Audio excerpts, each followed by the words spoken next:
Well, this is the scene here from Trafalgar Square as marchers begin to arrive. They started off within the last half an hour over at the US Embassy over at Grosvenor Square. As you'll see, many of them holding placards. The main reason for this march today, it's one of more than 600 taking across the world, is for women to join together to start a discussion about the protection of women's rights. It follows concern from many different groups, including lots of people who are here today, about the Trump administration and what that might potentially mean for women's rights. Let's have a chat with one of the organisers, Kimberly Espinel.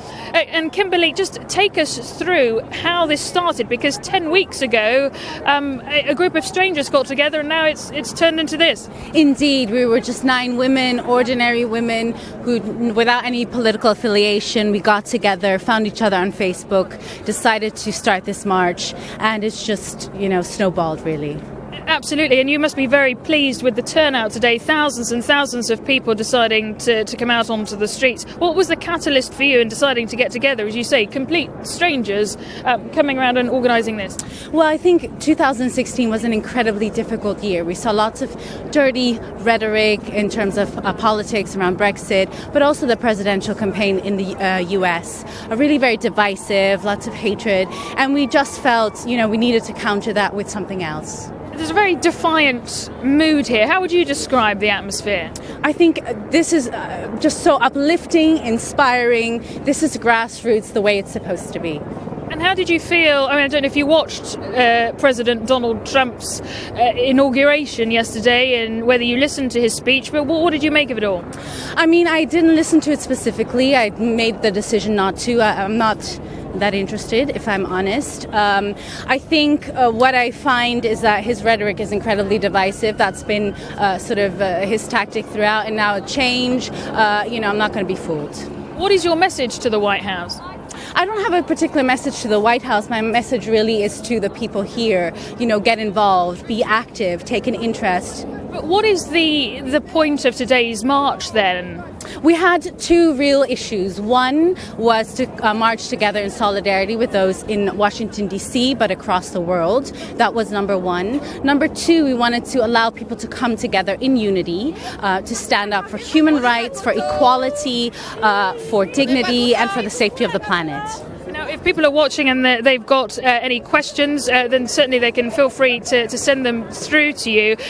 But speaking to a lot of people in the crowd, they were saying to me that it isn't just a dissatisfaction with the things that they were hearing from Donald Trump.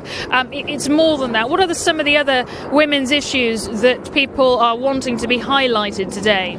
I think there's still lots of inequality, especially among the sort of ethnic minority groups, refugee, immigrants. That's an ongoing issue. Lots of people are here because they're concerned about the planet, the well-being of the planet, climate change denial now coming to the fore again. We're starting to get lots of questions through. Let me bring you one from Layla, who asks, why are women in London worried about women's inequality?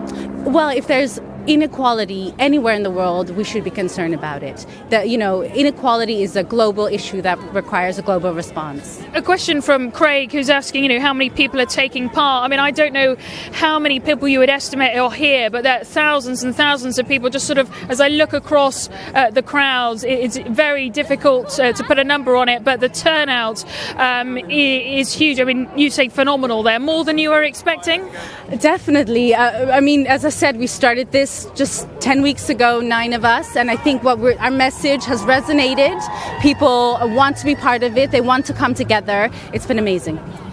Troy asks, shouldn't they be marching towards women's rights in countries where they truly have none? Like he says, like Troy says, Saudi Arabia, Iran, and other places without women's rights. Well, there are marches in 70 countries, and there are marches in the Middle East as well. I think women's issues and inequality take different shapes and forms, and they're an ongoing concern for everybody. Not a question, but just a message from Peggy, who says, thank you, ladies, and stay safe.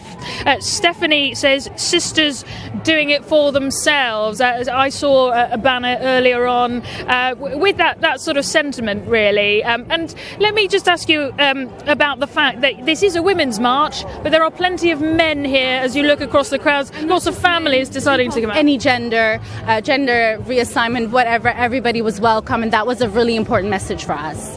So yes, it's a movement spearheaded by women for everybody.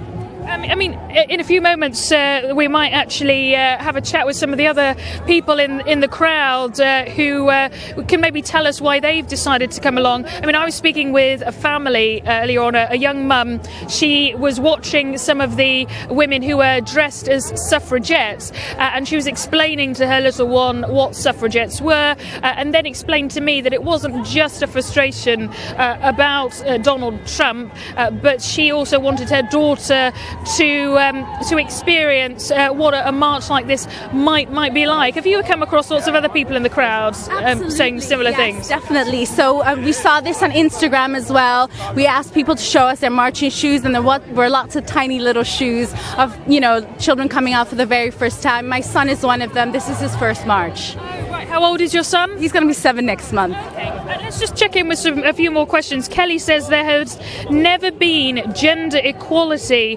in the US, but glad the new administration can be the cause of women rising up against inequality. Prempa asks, what difference do you think this march will bring? What we want, what our desire is for people to use this, wake-up call to start getting engaged and involved in your community. Help those in need, those with maybe disabilities, the elderly, start taking part in politics. This is an inspiration, a start. One of the things that President Trump said in his inaugural speech yesterday was that his election has meant that the power has now returned to the people, and there was an emphasis on the people in his speech. What do you make of that? Well, I mean, his politics only serve himself, so let's be very clear about that. I do hope that we can use this as an opportunity, as I said, for us to get back involved, back interested, but his politics have nothing to do with politics for the people. All right, Kimberly Espinel, thank you very much indeed for joining us. Kimberly, just one of the organisers. Let's meet some of the people in the crowd who decided to come along, including, we did mention earlier that there are plenty of men who decided to be here. Hello, hi, what's your name? Sergio. Sergio, where are you from and why are you here? Well, I'm from Spain. I have been living in London 5 years, so I quite included in the British life. Well, I'm here basically there is 2 reasons. One is I'm quite concerned about what the future is going to come regarding politics. We know about USA, about the power that he has in foreign affairs, and these measures that Trump would like to develop are quite hard for European inequalities and as well for women as part of the inequality of the society. What sort of a difference, though, do you think people here in London can make about policies over in Washington? Well, I think Washington has a huge impact in Europe as well. So I think a social movement, to create a social movement, becoming more independent from Washington and developing the idea of a social equality could be a good pressure in order to avoid USA to develop this inequality and develop these politics that could be against of the citizens. Let me share with you what some people are sending, some of the comments people are sending in to us on our Facebook Live page. Anne-Marie says, I'm proud of all the strong and beautiful women of this march. Ryan says, gender inequality doesn't exist. This is liberal left's false narrative. So he completely disagrees. What do you make of Ryan's comments there? Well, I think women inequality is a fact. Actually, we live in a strong women inequality. Women don't have the same rights of men, and as well, unfortunately, we live a lot of episodes of gender violence and a lot of things. So I think it's a huge problem. I think it's something that everyone, males and females, we need to understand at the target to get inequalities. Well, thank you for sharing your thoughts today. Let's talk to someone else in the crowd who's decided to come along. Hello, hi, what's your name? Hi, my name's Deborah. Where have you come from today, Deborah, and why have you decided to be here? I live in East London, and I've just decided to show my voice and stand up for what I feel is right, and it feels really liberating being here, actually. Like, so many people here. We're here in peace. Everyone's calm, but...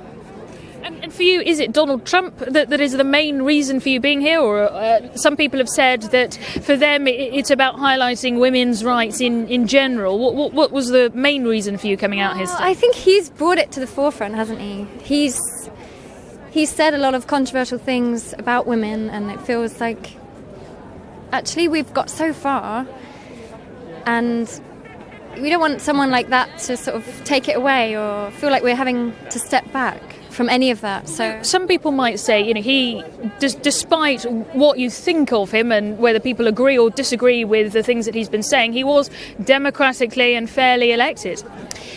Yeah, he was, but 3 million people more voted for Hillary Clinton, but it's just the way that the US system is set up that he got the more popular vote. As a woman in 2017, how confident do you feel, and what are the issues or challenges, do you think, moving forward?